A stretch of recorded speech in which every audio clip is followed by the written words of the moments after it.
Maliban sa pagiging fashion icon, artista at vlogger, ganyan din sa pagiging painter, panibagong tungkulin ang nakaatang kay Heart Evangelista. Bilang may bahay ni Senate President Cheese Escudero, nagsimula na ito sa kanyang duties bilang bagong First Lady ng Senado. Mga detalye tutukan sa Showbiz Report na ito.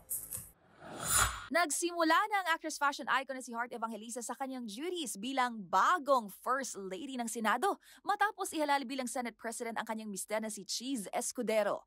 Sa ilang IG stories, makikitang pinangunahan ni Heart ang isang meeting na dinaluhan ng ilang miyembro ng Senate Spouses Foundation of the Philippines, isang non-profit organization na binubuo ng mga misis ng mga senador na nagsasagawa ng charitable missions at humanitarian projects.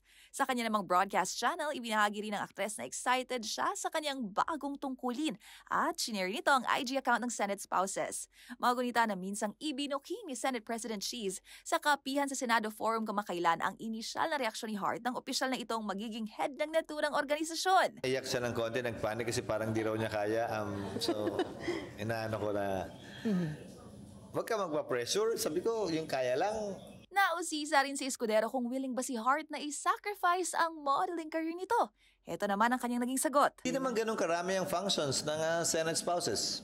In fact, nung tinanong ko si Kat Pimentel, parang once a quarter, usually Christmas season ang functions nila. Sa ngayon, inaaral pa raw ni Heart ang mga nagdaang proyekto na maaari niyang ipagpatuloy nang sa gayon ay malaman nito kung ano pa ang mga pwedeng idagdag o simulan.